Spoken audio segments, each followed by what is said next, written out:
that you guys seen the topic for today. Maybe you haven't, but I want to really give you all this in-depth word for today. I know that a lot of times when you all come on to Mandated for the Masses and they're going live, you hear me or see me um, preaching or flowing very hard. And oftentimes, when it is time for me to teach, those moments are sacred, and sometimes they're not necessarily recorded. So I wanted to come by today to give you all this teaching, and prayerfully we'll upload it to YouTube and any other platform that we need to upload it to. And if you're not following us on YouTube, you need to go over to Ambassador Maliek Winstead on YouTube and be sure that you have subscribed. Hit the notification bell, the bell, so that you will get notified each and every time that I will have a new upload. Okay. So today's message is about it's really about life, and it's really about decision making, and it's really about moving in the right directions and making wise choices.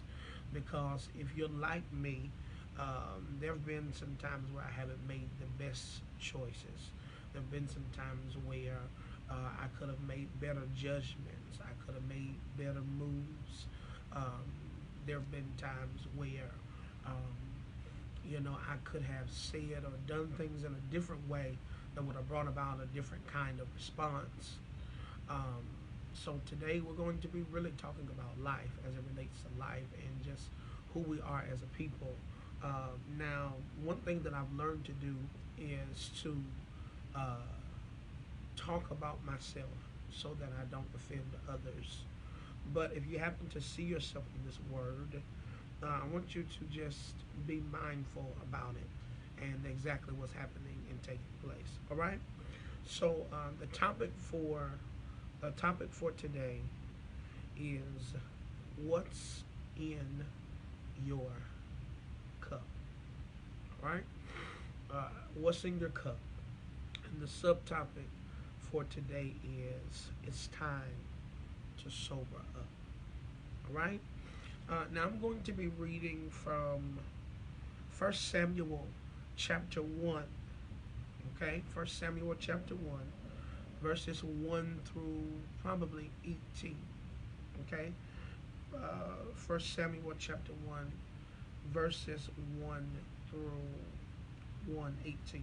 Thank you so much for tagging people and sharing the live. I do appreciate that on today. 1 Samuel says, chapter 1, let's see, where do I want to start? There was a man named Elkanah who lived in Ramah in the region of Zuph, in the hill country of Ephraim. He was the son of Joram. Thank you for tagging. Son of Elihu, and a bunch of other names that I absolutely, positively cannot pronounce. Elkanah had two wives, Hannah and Peninnah. Peninnah had children, but Hannah did not. Wow. Each year, Elkanah would travel to Shiloh to worship and sacrifice to the Lord of heavens at the tabernacle. The priests of the Lord at that time were the two sons of Eli, Hophni and Phinehas. On the days Elkanah presented his sacrifice, he would give portions of the meat to Peninnah and each of her children. And though he loved Hannah, he would give her only one choice portion, because the Lord had given her no children. Wow. So Peninnah would taunt Hannah, make fun of her, because the Lord had kept her from having children. Year after year, it was the same. Peninnah would taunt Hannah as they went to the tabernacle. Each time Hannah would be reduced to tears and would not even eat. Blessings to everyone that is on. God bless you. Verse 8 declares, "Why are you crying, Hannah?" Elkanah would ask, as if he didn't know. "Why aren't you eating?" As if he didn't know. "Why be downhearted?" God bless you, Chief Apostle. "Just because you have no children. You have me. Isn't that better than having 10 sons?" Once after a sacrificial meal of Shiloh, Hannah got up and went to pray. Lord have mercy. Eli the priest was sitting at his customary place beside the entrance of the tabernacle. Hannah was in deep anguish, crying bitterly. Y'all got to watch this. Y'all need to listen to this. As she prayed to the Lord, Bible thumping you here, and she made this vow, "O Lord of heaven, if you would look upon my sorrow and answer my prayer and give me a son, then I will give back to you. I will give him back to you. He will be yours for his entire lifetime. And as a sign that he has been dedicated to the Lord, his hair will not be cut." Last 2 verses here, and then I'm going to take my text. As she was praying to the Lord, Eli watched her, seeing her lips moving, but hearing no sound. He thought she had been drinking. Uh-oh. Come on, Sex on the Beach. Come on, Hennessy. Watch this. "Must you come here drunk?" he demanded. "Throw away your wine." Verse 15 emphatically declares, "Oh, no, sir," she replied. "I have not been drinking wine or any strong drink." She said, "I ain't had no Patron." Watch this. "But I am very discouraged, and I was pouring out my heart to the Lord.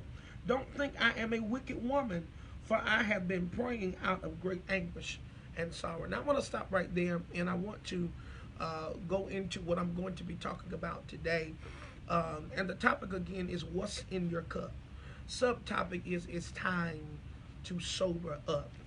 Now, what I find interesting about this particular text, if you guys don't understand what's already happening, what's already taking place in this particular text, is that Hannah is desiring of the Lord to have a child.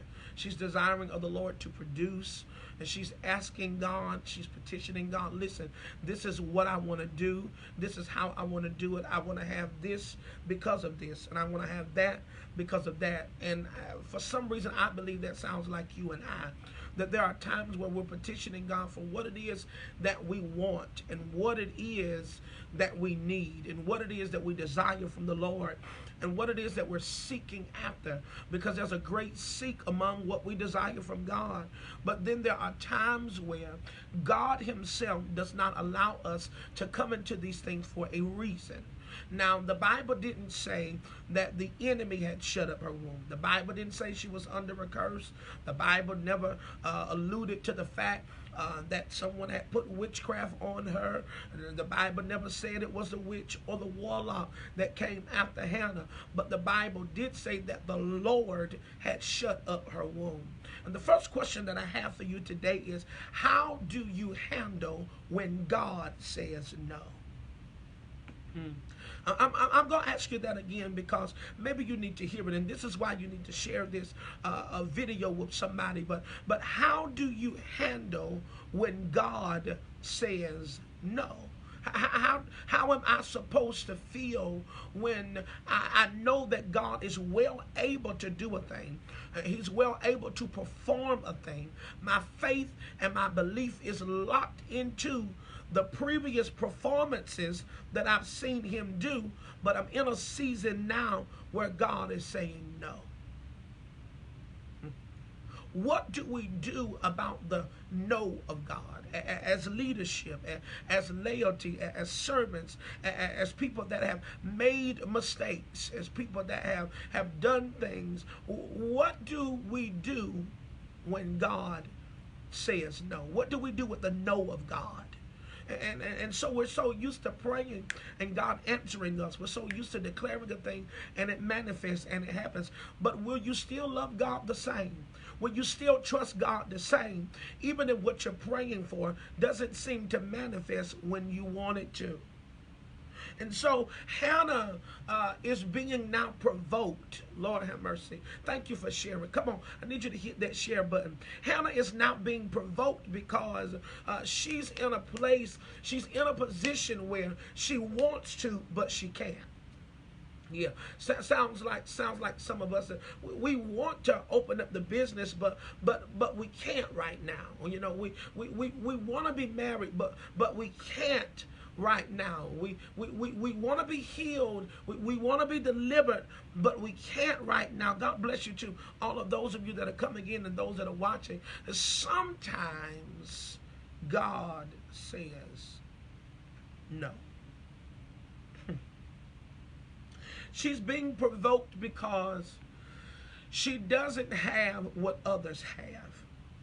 And the Spirit of the Lord began to speak to me, and He began to say to me, tell my people that there should be no comparison in their destinies. What we do is we sit back, we watch what other people have, what other people wear, where other people are able to travel, other people's houses, other people's cars, and then we compare ourselves to people that we don't even really understand their process. Why do we compare ourselves with people that may have arrived in a spot that we've not arrived in, and then we take that, we personalize that as if something is wrong with us, or something is so bad on the inside of us that God won't do for us what He did for them. But I come to let you know today that that's not the case. That's not always the scenario. Come on, who is God talking to? Who is God preaching to today? That sometimes God says no temporarily. Because there will come a time and a season in your life, people of God, where God only protects us from things that we have not been properly taught how to handle. And so who's to say that although Hannah wanted a son, that she was not prepared to have one? So in this particular feast, because Peninnah had children, Lord have mercy, Peninnah had children, now Elkanah feeds Peninnah and her children meat. But see, Hannah wasn't eating meat because Elkanah had not given her any meat. Y'all ain't saying nothing to God. It's some people that's living better than you, they driving better than you, they dressing better than you. It look like they got it going on. It look like they flourishing. It look like everything for them is coming together. But I promise you, you're getting ready to enter into a season where God is going to allow you to eat meat. I don't know who I'm talking to, but I need somebody to type, I'm getting ready to eat the meat. Y'all ain't talking to me in here. God is getting ready to allow you to enter into a season where you're eating meat. Now, in prophetic symbolism, what does meat represent? Inheritance, favor, glory, substance, and stability. So because Hannah didn't have any children, she had to eat other portions, is what the Bible said. She ate, but it wasn't what the other people were eating. And that's how we start feeling, come on, I need you to share this. I need you to share. That's how we start feeling defeated because, you know, what we making on our job, we know somebody else is making more than we making. And, you know, we ain't got started with our business yet. And we see other people moving into or matriculating into things that they've been working so hard for. I don't know who I'm prophesying to, but the Lord will have for me to tell you today on this Facebook Live, your season is coming. You got to stay faithful and diligent to the call of God. Come on, to the responsibility of heaven to realize that God is not slack concerning his promises. If he said it, then he's going to do it. And if he said it, then that settles it. You've got to become comfortable with the prophetic word over your life.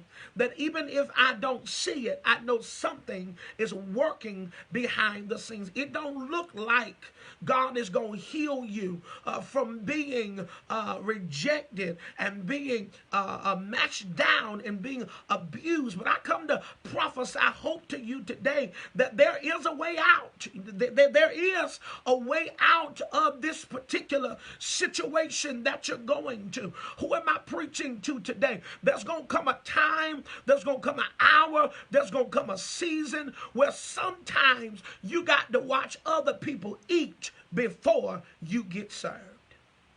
It doesn't feel good. It doesn't even look good. And because your heartbeat is toward God, it seems like to you this ain't even making sense. How is this even possible that the people that are the nastiest, the meanest, the most cruelest people, they've arrived. They've got it. They've got this and they've got that. The people that really don't have a heartbeat towards God's people. Their ministry is thriving. Who am I talking to in here? The people that really don't care about the souls of individuals. It looks like everything is prospering. Now I need you to put yourself in that situation. What have you compared yourself to? Huh? What have you compared yourself to that got you looking, got you envious, got you upset, got you feeling funny? But the Bible said this happened year after year after year after year after year. And I don't know who I'm talking to, but there's going to come a point in your life where you get sick and tired of being sick and tired. You're going to get tired of being on the merry-go-round. You're going to get tired of being on the roller coaster. You're going to get tired of going through the same stuff every year, every day, every week, every month. And after a while, you're going to get up and do something about it. Now, I'm going to be honest with y'all. In my opinion, Hannah, she was a little punkish to be allowing this woman to keep provoking her. But then the Lord began to reveal to me that the reason why Hannah had to be provoked is because she was getting ready to be promoted. Y'all ain't talking to me today. Ain't nobody hit share. Ain't nobody tag nobody. Sometimes God will allow you to go through things just to promote you. Sometimes God will allow people that you thought had your back, people that you went to school with, people you went to college with, people you went to church with. You danced with these people. You shouted with these people. You held their hand. You prayed them through, and you were sincere about what you did. But see, when your time came, everybody left you high and dry. Huh? Who am I preaching to? Who am I talking to? Sometimes God will allow things to happen to you just so you can see who's around you, what's in your perimeter, and who you happen to be entertaining. Oh, I know I'm preaching. Thank you so much for tagging people and sharing, because somebody needs to hear this word. I need you to share. I need you to share another 2 times, because I believe that there's somebody that's going through a situation right now that's causing them to be intoxicated. Huh? Come on, Debbie Nicholson. Come on, Renee Watkins. Come on, Tasha Wooten. Sometimes we go through situations and they leave us intoxicated. They leave us intoxicated. And with every level, with every level of trauma, there is a trigger. With every level of trauma, there's a trigger. There's a trigger. I need somebody just to type, there's a trigger, there's a trigger, there's a trigger, there's a trigger. And we've got to get delivered from the trigger. See, the trauma was that she wanted to carry something that she knew she had the ability to carry, but it just wasn't her season yet. Who am I talking to?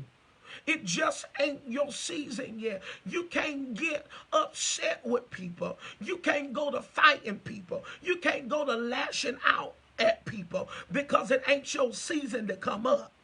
You got to stay where you are and stay faithful to what you're doing, what you've been called to, what you've been assigned to until spiritual promotion comes. Well, let me say this before I move any further. Spiritual promotion does not come through a bed of roses. 9 times out of 10, spiritual promotion is going to leave you vulnerable. It's going to leave you feeling like you're inadequate. It's going to leave you feeling like you're getting ready to lose your mind because now you're being tested to see if you're ready for the next level. Now you're being tested. Now you're being tested. You're being tested to see, are you humble? Are you cautious of what you're doing, what you're saying? Is your prayer life where it needs to be? Do you know how to treat people? Come on, y'all. Sometimes heaven says no, and it holds your season hostage. That don't mean that you're going to stay there. Y'all ain't saying nothing to God in here. You may be delayed, but you will not be denied.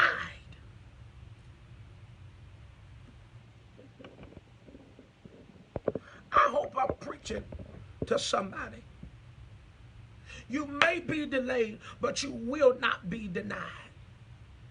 And just because it's slow don't mean it's no. And if God does say no, know that it's a reason behind it. Who am I teaching to? So watch this. Let's read this verse, and then I'm going to move into what the Lord is showing me.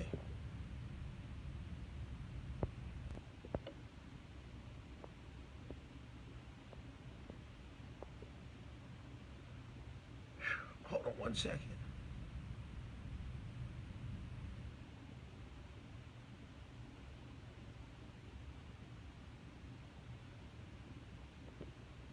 Watch this.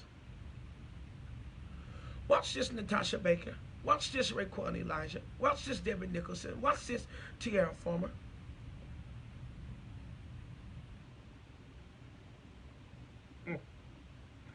As she was praying to the Lord, Eli watched her. Now, I'm going to tell you, it's some people that are watching you. They may not call you. They may not text you. They may not inbox you. They may not come to your house and eat at your house. Y'all ain't saying nothing to God. They may not show up at your birthday party, and they may not email you, but there are some people that are watching you from a distance. They're watching your seek. They're watching your drive. They're watching your determination. And they are watching to see if you are still trusting God even when you can't trace Him. They're watching to see how you handle your trial. They're watching to see, are you seeking vengeance or are you moving forward? They're watching to see what you're going to do, how you're going to react, and how you're going to respond. Watch this. Seeing her lips moving, but hearing no sound, he thought she had been drinking. Huh? Come on, Melissa Brown Lewis. He thought she had been drinking. Must you come here drunk? He demanded. Oh my God. Melissa Brown Lewis, I miss you more. Throw away your wine.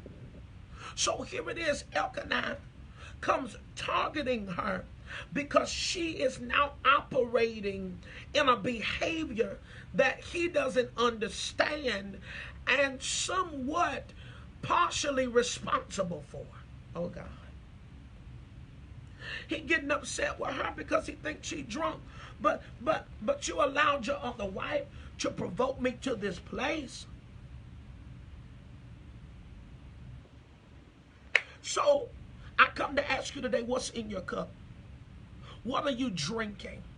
Now, this is what's interesting to me, because you guys know I don't preach anything that I don't live or have not studied. There are 5 things that happen to people when they are drunk. Melissa Brown Lewis, I need you to share this. I need y'all to share this because somebody got to hear what I'm saying. There are 5 things that happen. Come on, y'all. There are 5 things that take place when an individual is drunk or lacking sobriety. Number 1, scripture said they thought she was drunk. Number 1, a loss of balance. When situations and circumstances intoxicate you and have you all over the place, the rape, the molestation. Let me talk to some real people. And I know y'all hear me talk about rape and molestation often because that's a part of my story. That's a part of what God allowed me to go through to be who I am today, and I make no apologies about it. I make no apologies about it because you shouldn't be embarrassed about what's a testimony. Who am I talking to in here? And the reason why people are controlling you is because you are afraid to talk about things that have gone on in your life. And so since you won't be transparent, I will. Now the Bible talks about Hannah, seemingly she's drunk. Seemingly she's drunk. So I did a natural study. What's the first thing that happens to a drunk person? Tell your neighbor there are 5 things. There are 5 things. There are 5 things. Watch this. Number 1, she has a loss of balance. Okay, things in her life start getting all over the place. Y'all ain't talking to me here. God bless you, Pastor Shannon Young. God bless you, Chief Apostle. God bless you, Prophetess Sumner. Things in your life start getting off balance. See, because I was raped at the age of 7 years old, 8 years old, by a man, things in my life started getting off balance. What should have been normal became abnormal. Y'all ain't saying nothing to God in here. What should have been right became wrong. And what was wrong became right to me because I was introduced to a perverted order that caused me to lose my balance. I'm teaching. I'm going to help somebody today. So you start losing your balance. The scale of it, you're supposed to be liking women, but because the balance is off, you go the other way and you start liking men. Who am I preaching to in here? The truth of the matter is the reason why your daughter is off balance and she has so many children is because the father wasn't there. Y'all ain't saying nothing to God. And because her father left her, now she's left with some issues and some circumstances and some problems that got her off balance. Oh, I hope I'm preaching to somebody. I hope I'm preaching to somebody. So you lose your balance. You lose your stability. What you thought was a foundation now becomes a fairy tale. Oh, God. I said what you thought was a foundation, something you thought was real and certainly you could stand on, became a fairy tale. It became something that was not real, which now makes right wrong and wrong right. Tell your neighbor you done lost your balance. When you see people acting funny, it's because they lost their balance. And the truth of the matter is, we don't have enough preachers that are preaching or teachers that are teaching. There was once upon a time I lost my balance. Who am I preaching to? You done lost your balance. Come on, Lakeisha Sumner. Come on, Apostle Patrice Anderson. Come on, Melissa Brown. You done lost your balance, and it is okay. You done lost your balance in prayer. You spend 3 hours on Facebook and 10 minutes in prayer. You done lost your balance. I'm preaching to somebody. Oh, I'm preaching to somebody.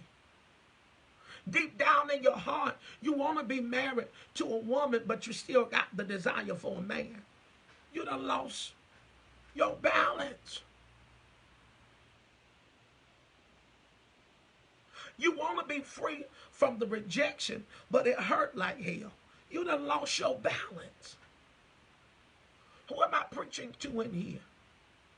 You will spend 6 hours in the mall, but get tired of staying at church over 30 minutes. You done lost your balance. So what we see in the body of Christ is preachers that lost their balance. Not only that, even in a spiritual aspect to a natural aspect, you can't be all spiritual and none natural. Come on, bishops who have wives. She wants her man when she's at home. She don't want her bishop. Y'all ain't ready. You got to learn your balance. Now watch this. Number 2. The second thing that happens when you are drunk is you start suffering from vision problems. So when you are intoxicated with the cares of life, situation, circumstance, what you've gone through, what you've dealt with, where you've come from, what you've been tied to, you start dealing with vision problems. Now, what do you mean vision problems, Apostle? Your vision is impaired. You're starting to see things that are not there. Oh, God. You're starting to see things that are not really there. You're seeing images of things and shadows of things that are not really there. It's not that they don't love you. It's not that they don't care for you, but you got a bad attitude. And because you're not sober, you don't see that they really do love you. They just don't want to be bothered by nothing crazy. Am I making any sense? Sometimes our vision gets impaired. We start seeing things differently when we're not sober in our life. When you're not sober, you start thinking everybody's out to get you. When you're not sober, you start to think everybody is out to destroy you. I need somebody to hit share. Your vision is impaired, which means the lenses that you are looking through now becomes perverted. Did you hear what I said? The lenses that you're looking through now becomes perverted. So when it's the truth, because you're looking through a perverted lens, now to you it interprets as a lie. We've got to be careful. Come on, y'all, I need you to hit share. We've got to be careful of how we see things. And watch this, even more importantly, we got to be careful of how we see ourselves. You think when God looks at you, he beats you up and he beats you down and he's going to do this and he's going to do that. If you're critical of yourself, if you're very critical of yourself and who you are and what you do, it lets me know that you don't understand the sovereignty or the love of God. God bless you, Cynthia Berrigente. Hello, somebody. Who am I preaching to? We end up with vision problems. Huh? Number 3, the heart rate slows down. I'm going to teach it. Oh, I'm going to teach it. I'm going to teach it. The heart rate slows down. The heart rate of what? The heartbeat towards God, it starts slowing down.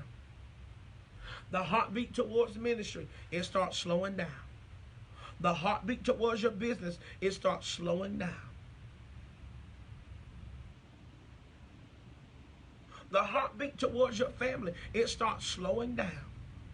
That's what happens when you are not sober and when you are intoxicated. Now, if this happens naturally, can you imagine what happens spiritually when an individual is intoxicated? Y'all need to hit share. I'm preaching to people that got real issues today. I didn't come for the cosmetic church. I didn't come for the pretenders and the have it all together. I came for those that understand what it is to go through some things and not really know how to step back into a thing, not really know how to move, and not really know how to shift when you've been through something so traumatic in your life. When what you've gone through and what you've dealt with was so traumatizing, you really didn't even know how to recover.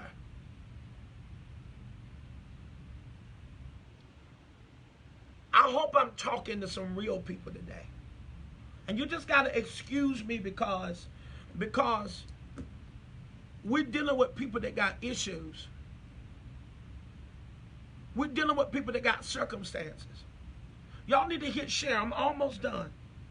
So the heart rate starts slowing down. God bless you, Prophetess Subner, for releasing your seed today. I don't blame you. I was sowing the word like this too. Your heart rate starts slowing down. So when you were so eager, so excited about God, now you done ran into church folk. And now you don't want to be bothered. You don't even want to go to church. You don't even want to deal with people because you've experienced other people that were intoxicated. And you know what's real dangerous? Is to have too many intoxicated people in one room because ain't nobody thinking clearly.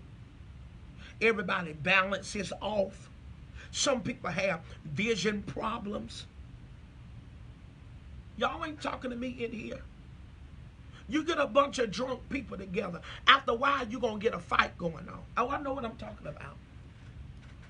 I said, get you a bunch of drunk people together. And after a while, you're going to have your fight going on. As it is in the natural, so as it is in the spirit.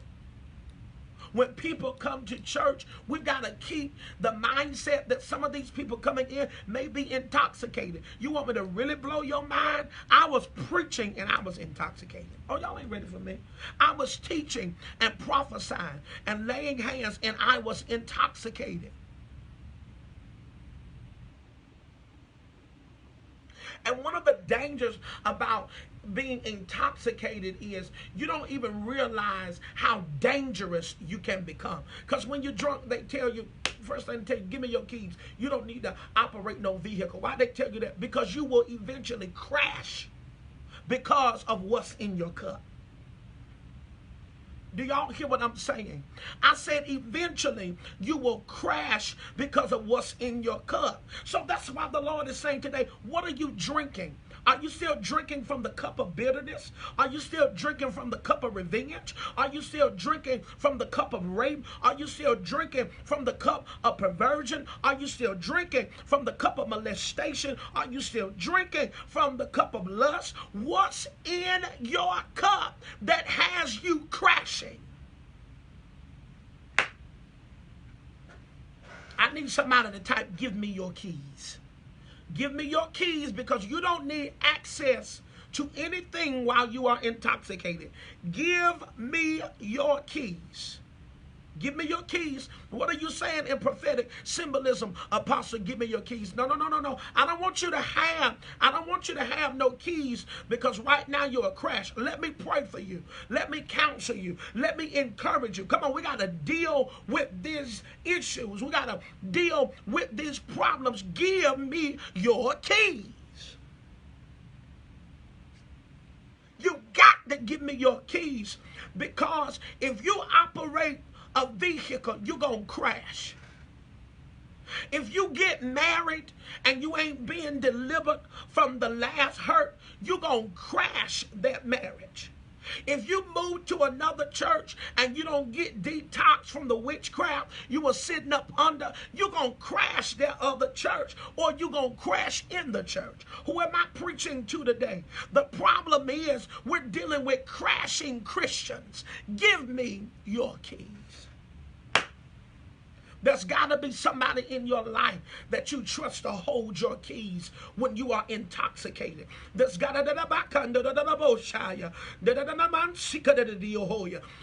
be somebody in your life that you can trust to say, here, take my keys, because right now I can't operate nothing. Right now I don't need access to nothing, because if I have access, I might just crash.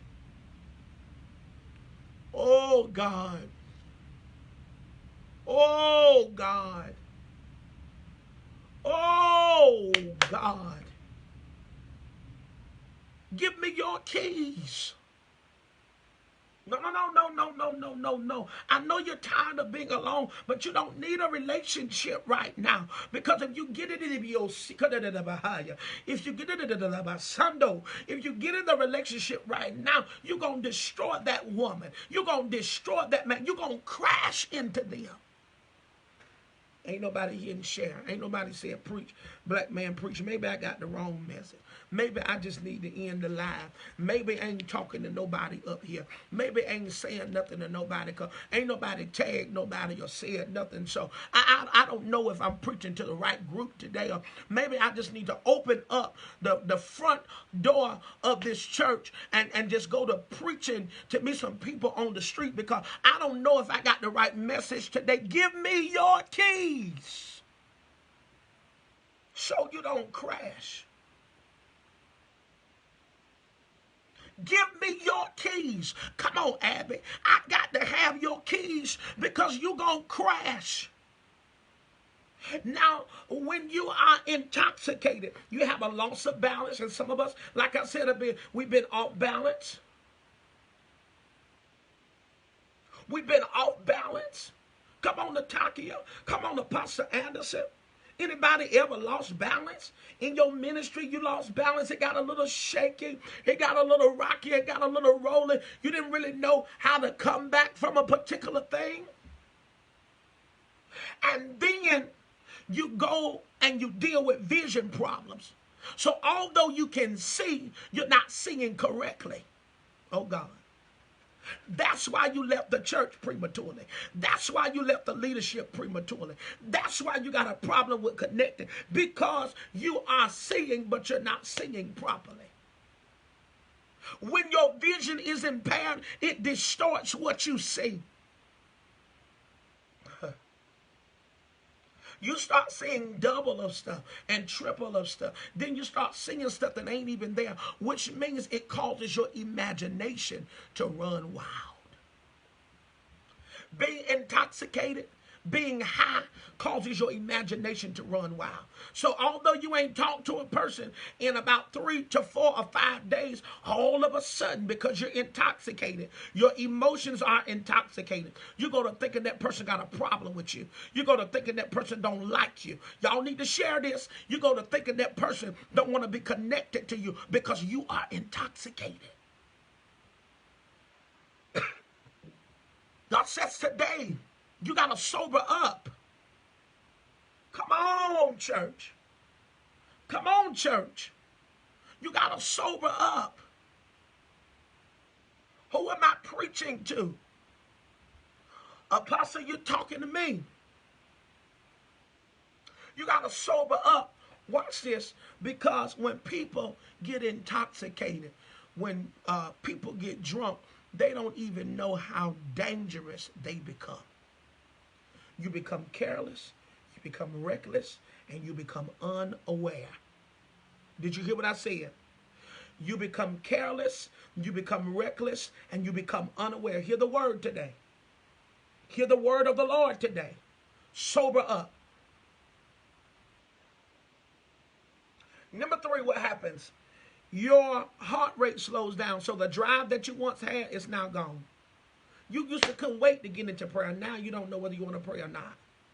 You used to couldn't wait to get to Bible study. Now it takes you 2 hours to get there. Who am I talking to? Because we've gone through so much that's intoxicated us. Gets our focus off. Thank you for sharing. Thank you for sharing. Thank you for sharing. Thank you for posting the Cash App, Apostle.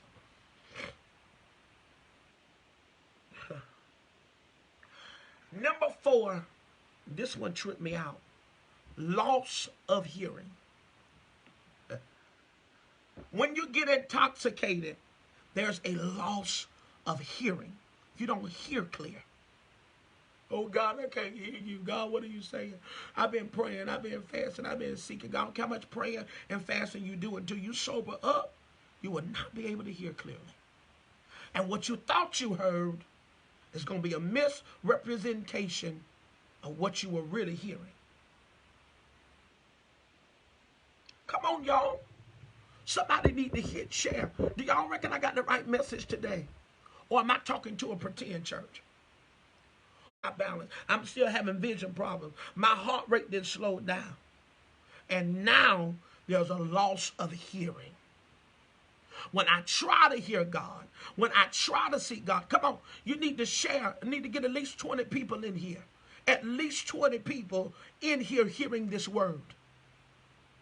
When I come to a place of decision making, I'm not hearing properly.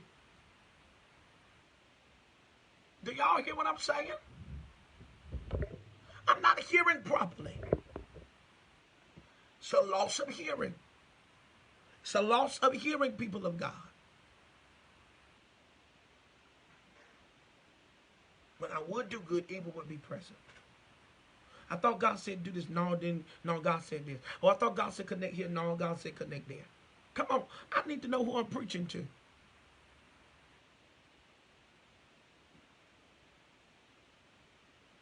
Oh, I thought this was this. I thought that was that. No, no, no, no, no, no. There's been a loss of hearing. I'm not hearing God. I can't hear God, so of course I can't hear leadership.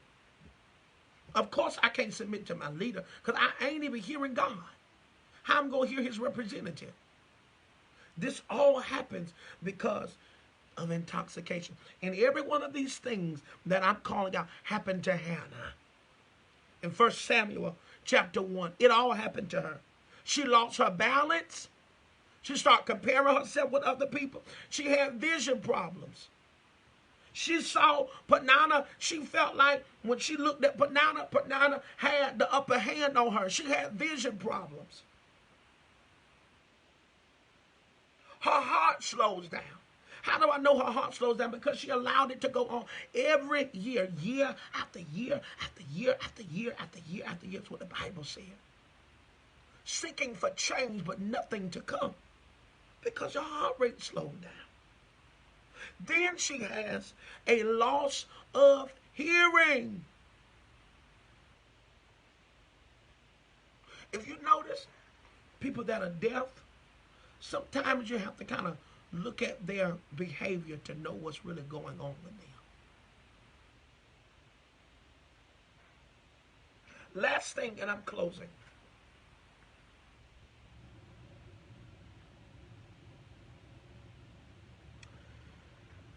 The brain, after continuous intoxication, Lord Jesus, Lord help me today. Lord help me today. Lord help me to teach this to your people. After continuous intoxication, y'all need to share. The brain starts to shrink. After continuously being in this natural, but you got to look at it spiritual. The brain starts to shrink. So now that's why when you seek God, you can't even see where God's trying to take you to because you're thinking too small. Oh God, you got that stinking thinking. Your brain is shrunk. Who am I talking to? Your brain has shrunk. And there are 4 different compartments of the brain. And I can't even get into all of that. But your brain is shrunk. That's why you don't see yourself past where you are. That's why you've been living in that same house 30 years. You don't see yourself moving nowhere else because your brain has shrunk. You've been preaching to Uncle Tom and his 15 members. But you can't wrap your mind around being international because your brain has shrunk. Who am I talking to in here? Only far as your brain can see is Facebook Live. But see, but because But because I have a brain that has not been shrunk, who am I talking to in here? I can see my own network. Y'all ain't talking to me in here. You got to have some people around you that don't got small brains. What happens when there's a shrinkage of the brain? There's a loss of information. Lord have mercy. Did y'all hear what I said? There's a loss of information. You don't retain information well. You talk a whole lot, but you never listen. Okay, all right. I'm done. Okay, I'm done. Don't worry about it. Don't worry about it because y'all don't worry about it because y'all play too much. Don't worry. No, don't worry about it. I'm done. I'm done. I'm done. I'm done. I'm done. I'm done with that. I'm done with that. I'm done with that. Y'all don't want to hear. Y'all don't want to hear about how having a small brain limits you. It's over, baby. You still walking around thinking people out to get you. It is over. You trying to open up a corner store and God trying to give you a mall strip. Your brain has shrunk. Oh, God. I said your brain shrunk. Ask your neighbor what's wrong with you. Never mind, don't answer it. I will. We're dealing with people with... Huh? Ask your neighbor, what in the world is wrong with you? Oh, you got a small brain. That's why you think like that. That's why you're limited. That's why you're stuck. That's why you think you need to keep entertaining people that ain't going nowhere. Okay, I knew y'all were gonna get upset. All right, fine. I knew that. I already knew y'all weren't gonna like me telling y'all that you had a small mind. That's why you can't see yourself with a God-fearing man and a man of God that's going to upgird you, that's going to upgird your house and your dreams and your vision, because you're so busy wasting time on people. I can't say Negroes because I'm on Facebook Live, but you're so busy wasting your time on people, Mexicans, blacks, whites, that got little bitty minds. Not only do you got stinking thinking, you got small thinking. Huh? No. I'm not just going to sell shoes. I'm going to open up a boutique. Y'all ain't saying, I'm not just going to sell plates and people going to tell me my food is good. No, baby. I'm going to open up a restaurant. Who am I talking to in here? You think too small. And scientifically, when they